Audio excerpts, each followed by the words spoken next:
वक्रतुंड महाकाय सूर्यकोटि संप्रभ निर्विघ्नं कुरु मे देव सर्वकार्येषु सर्वदा। त्वमेव माता च पिता त्वमेव, त्वमेव बन्धुश्च सखा त्वमेव, त्वमेव विद्या द्रविणं त्वमेव, त्वमेव सर्वं मम देव देव। हे प्रभु, कर्महीन, भक्तिहीन और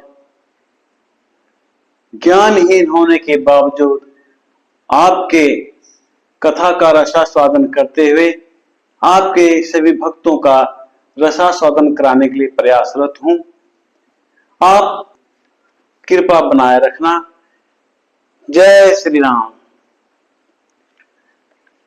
जब उमा देवी के साथ शिव भगवान हिमालय पर्वत में एक उचित स्थान को प्राप्त कर तप के लिए बैठ जाते हैं, तो दूसरी ओर देवताओं में खलबली मचना शुरू हो जाता है। इंद्र भगवान के साथ साथ सभी देवता सोचने लग जाते हैं कि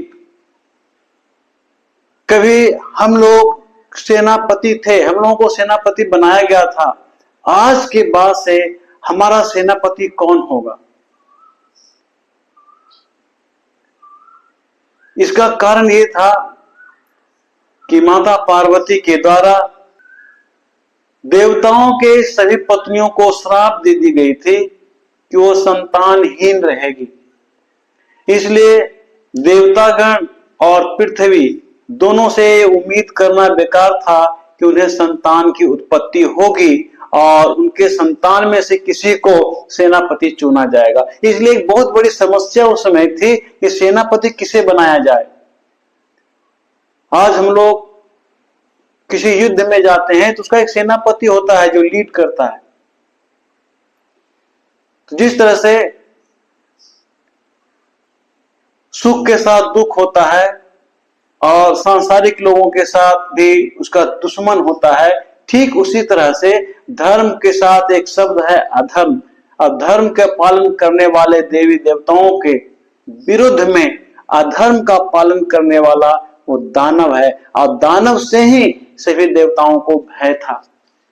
इसलिए दानवों को शांत रखने के लिए एक उत्तम सेनापति की आवश्यकता थी जो सभी सेनाओं को लीड कर सकता था, रास्ता दिखा सकता था। इसलिए आज की डेट में सबसे बड़ी समस्या थी सेनापति का। इससे चिंतित होकर इंद्र भगवान सभी देवताओं के साथ ब्रह्मा जी के पास गए और ब्रह्मा जी से कहते हैं कि आप मुझे सेनापति दीजिए, जो हम लोगों को सेनापति के रूप में बहुत पूर्व काल में नियुक्त किया था। आज उमा देवी और शिव दोनों तप में लीन हैं। बाकी तो आप समझते हैं कि हम लोगों के साथ क्या समस्या है। ब्रह्मा भगवान समझ गए सारी बातों को और गंभीर मुद्रा में सोचते हुए उन्होंने कहा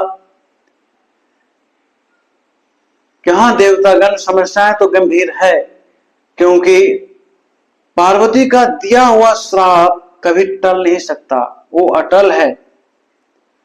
और उन्होंने श्राप दे रखी है कि किसी भी देवताओं का संतान नहीं होगा, यहां तक कि धरती को भी। इसलिए धरती और सभी देवी देवता संतानहीन ही रहेंगे। इसलिए समस्या तो है कि सेनापति किसे बनाया जाए। तो ब्रह्मा जी कुछ उपाय सोचते हुए उन्होंने कहा ठीक है, इसका उपाय मैं करता हूं, आप लोग आराम से अपना रात काज जो है संभालिए, बाकी चीजों को आप लोग देखिए, हम इस समस्या का हल करने के लिए तत्पर हूं, तुरंत करता हूं। सभी देवी देवता लोग वहां से चले जाते हैं अपने अपने लोक में, अपने अपने स्थान में। ब्रह्मा जी सोचते हैं कि क्यों न शिव के तेज को गंगा के शरीर में स्थापित कर संतान की प्राप्ति की जाए। यहां शिव का तेज का मतलब हो गया, तेज का मतलब होता है वीर्य, वीर्य जिससे संतान उत्पत्ति होती है, उसी का यहां दूसरा शब्द है तेज। तेज से यहां संबोधित किया गया है। ब्रह्मा भगवान सीधा अग्नि देवता के पास चले जाते हैं और अग्नि देवता से जाकर सारी कहानी बताते हैं कि आज के समय में हम लोगों के पास एक सेनापति की कमी है। उमा और शिव दोनों तो तप में लीन है, उनका तप तो युगों युगों तक चलता है, इसलिए उनसे ये आशा रखना भी कम है कि वो हमें सेनापति के रूप में संतान देंगे। लेकिन एक उपाय है कि उनका तेज है, अगर उनके तेज को गंगा जी के शरीर में स्थापित की जाए तो संतान प्राप्त किया जा सकता है। इसलिए अग्नि देवता, मैं आपके पास आया हूं कि आप गंगा जी के पास जाएं और उनके शरीर में शिव के तेज को स्थापित कर दें। अग्नि देवता सहर्ष इस चीज को स्वीकार कर लिया कि ठीक है।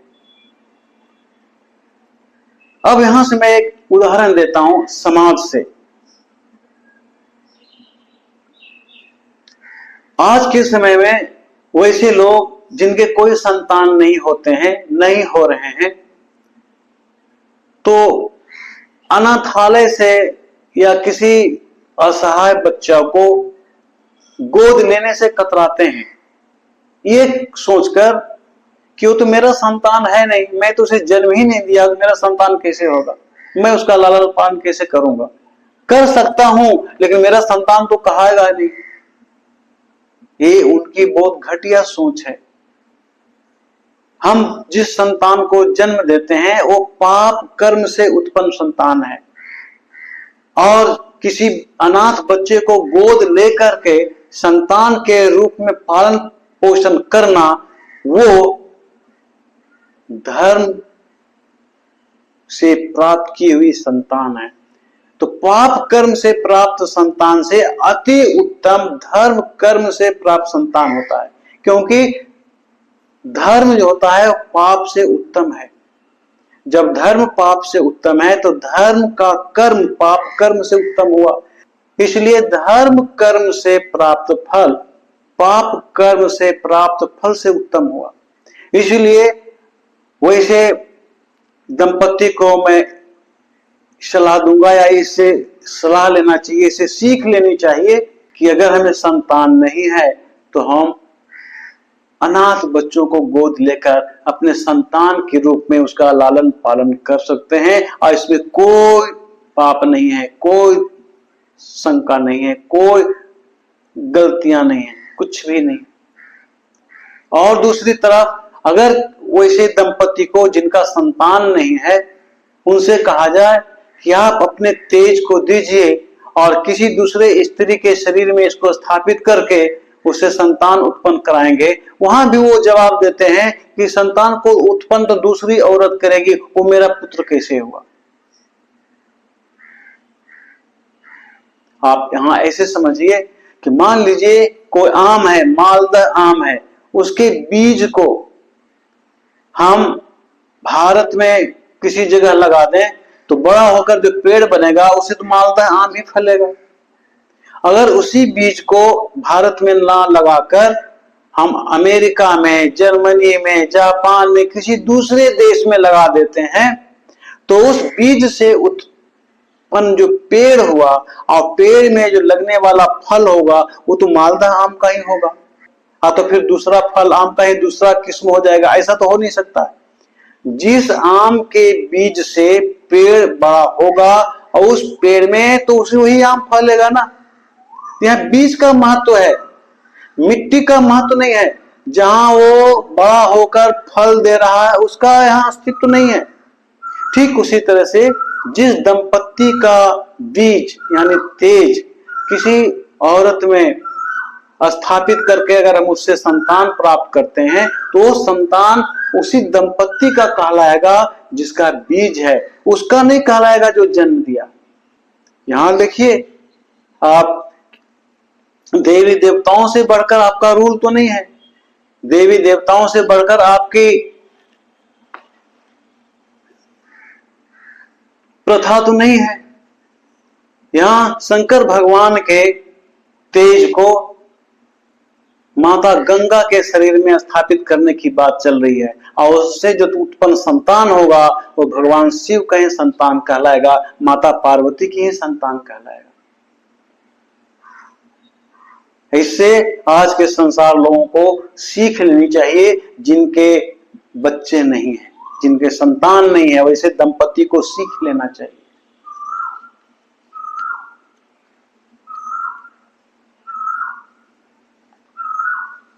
तो ब्रह्मा जी की बातों को सुनकर अग्नि देवता तैयार हो जाते हैं और सीधा चले जाते हैं गंगा जी के पास और गंगा जी को जाकर कहते हैं कि आप शिव जी के तेज को अपने शरीर में स्थापित कर संतान उत्पन्न करने की जिम्मेवारी लें। सभी देवताओं का यही इच्छा है, क्योंकि एक सेनापति के रूप में एक संतान तो चाहिए और आपकी बहन उमा देवी के श्राप से सभी देवी देवता संतानहीन हो गए हैं। यहां तक कि धरती को श्राप दे दिया गया संतानहीनता का। इसलिए आप ही एक हैं जो इस समस्या का समाधान कर सकती हैं। गंगा जी तैयार हो गई कि ठीक है। इतना सुनने के बाद गंगा जी दिव्य रूप धारण कर लेती हैं। दिव्य रूप, चारों ओर प्रकाश ही प्रकाश नजर आता है। उनका शरीर कहीं दिखता नहीं, जैसे लग रहा है कि उनका शरीर छोटे छोटे छोटे टुकड़ों में विभक्त हो गया, बट गया और आसपास चमक रहा हो। चारों ओर रोशनी ही रोशनी है। ये मौका देखकर अग्नि देवता शिव भगवान के तेज को वहीं छिड़क देते हैं, उसी प्रकाश में छिड़क देते हैं। इसके बाद गंगा अपने रूप में आती हैं और कहती हैं, ठीक है, आपके द्वारा कही गई बातों को मैं पूरा करूंगी। लेकिन कुछ ही समय के बाद, कुछ ही क्षण के बाद माता गंगा को बेचैनी सा आने लगता है। वो अपने आप को अनइजी फील करने लगती हैं। वो अपने आप को स्वस्थ नहीं समझ रही है, बेचैनी सी समझ रही है, बहुत परेशानी महसूस करने लगती हैं। वो उनके पूरे शरीर में जलन होने लगता है और वो कहने लगती है कि शायद मैं शिव भगवान के इस तेज को सह नहीं सकती। मुझे शरीर में बहुत जलन हो रही है, काफी जलन हो रही है जिसे मैं बर्दाश्त नहीं कर सकती, इसलिए इसका आप कुछ उपाय करो। अग्नि देवता सोचते हैं कि अब मैं क्या करूं। शिव भगवान के तेज को संभालना इतना आसान नहीं है। अंत में अग्नि देवता गंगा जी को सलाह देते हैं कि आप हिमालय के पार्श्व भाग में, पीछे भाग में एक उचित स्थान समझकर, एक उचित स्थान देकर इसको स्थापित कर दीजिए।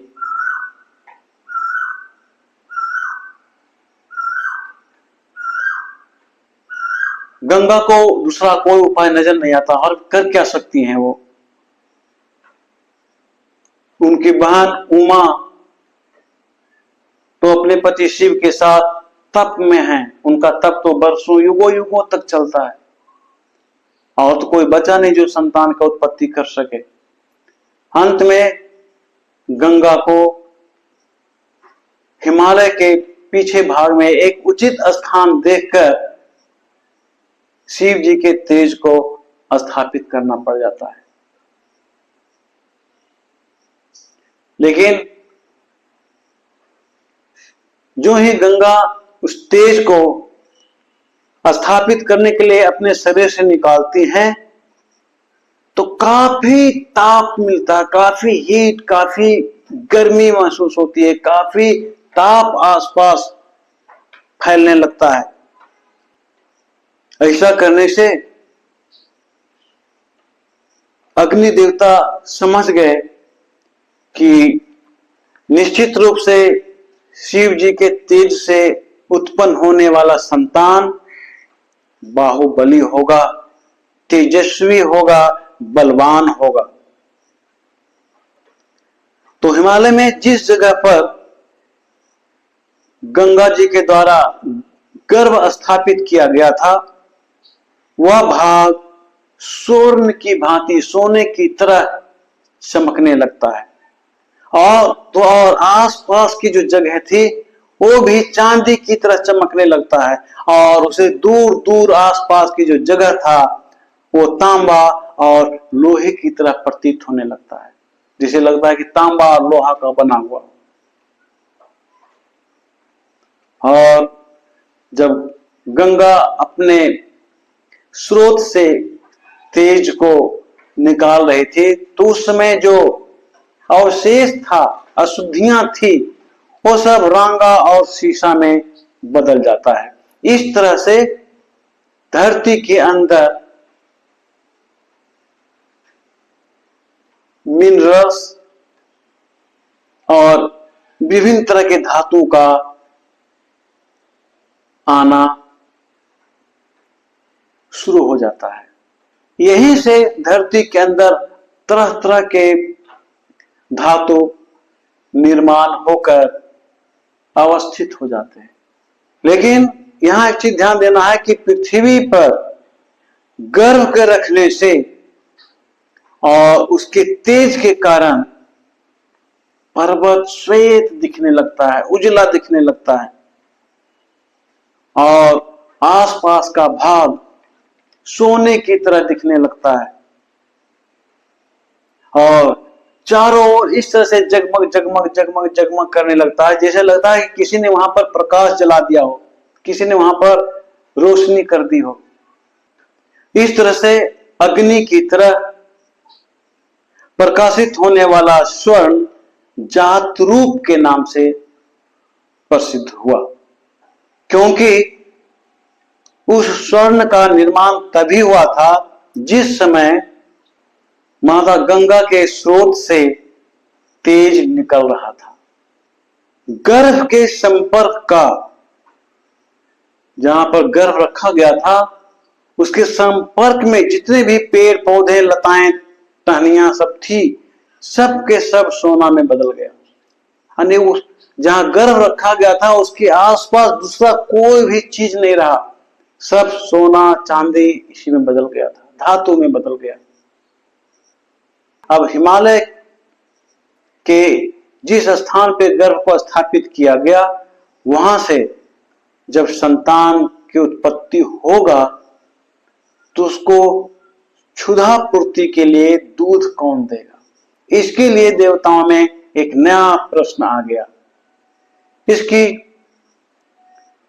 पूर्ति कहां से की जाए, इस समस्या का हल कहां से किया जाए, कैसे किया जाए? तो इंद्र भगवान इस समस्या का हल निकालते हैं। उन्होंने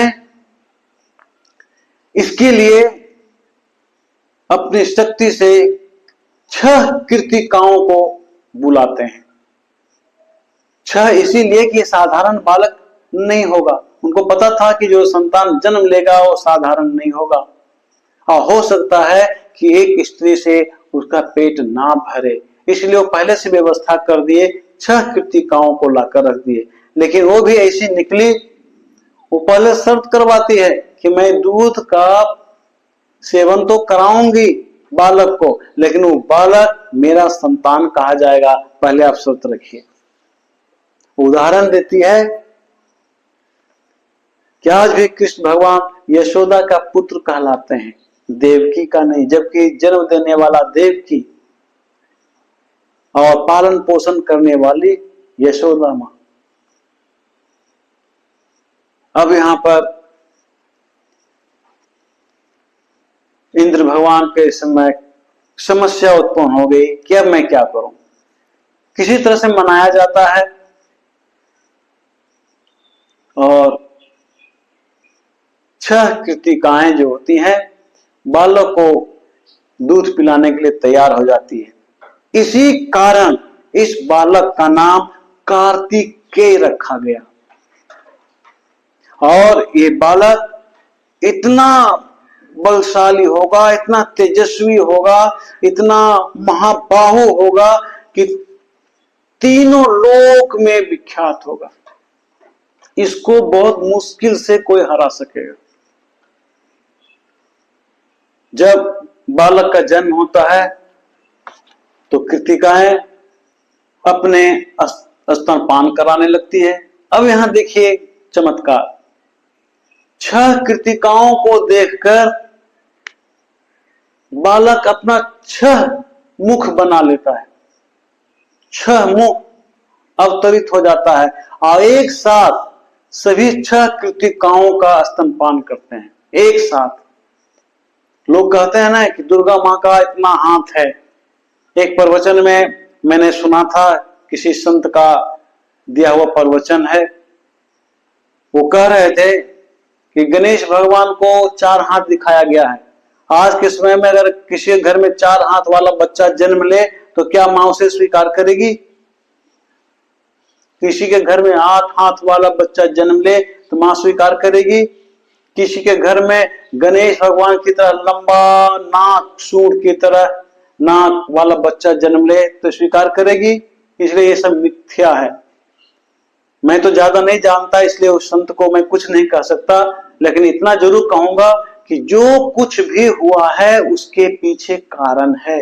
ऐसा नहीं कि मां काली का फोटो बनाया जाता है तो जीभ निकला हुआ रहता है। इसका मतलब ये नहीं है कि मां काली हमेशा जीभ निकाले हुए रहती है। वो एक घटना का सीन है, एक घटना का दृश्य है। उसी तरह से मां दुर्गा के शरीर में 8 हाथ है तो एक घटना का दृश्य है। वो एक घटना के समय जब उन्हें अस्त्र शस्त्र दिया जाने लगा, सारे देवी देवता लोग जब अस्त्र शस्त्र देने लगे तो 2 हाथ में वो कैसे रखती? तो उसने अलग अलग भुजा का निर्माण कर लिया। यहां देखिए, जब बालक का जन्म हुआ और कृतिकाएं 6 थी,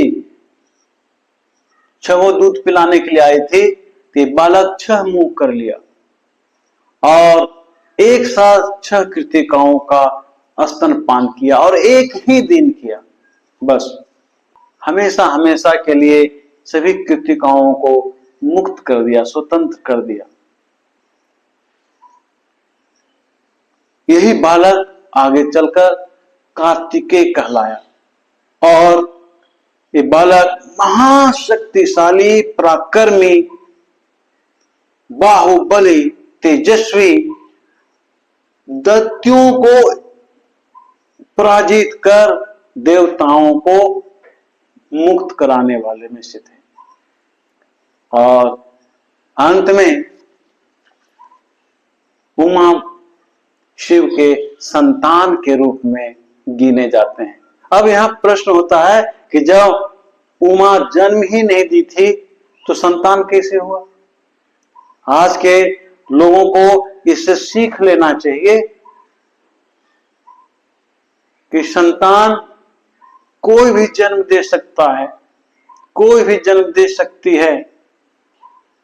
वहां महत्व होता है तेज का, कि तेज किसका है, क्योंकि संतान की उत्पत्ति तेज से होता है, शरीर से नहीं होता। शरीर तो एक माध्यम है बच्चे को जन्म देने का। इस तरह से इस घटना से आज के उन दंपतियों को सीख लेने की आवश्यकता है जिनकी संतानें नहीं हैं, जिनकी एक भी संतान नहीं है। यहां महत्व तेज का है, संतान उत्पत्ति कौन कर रहा है उससे नहीं है।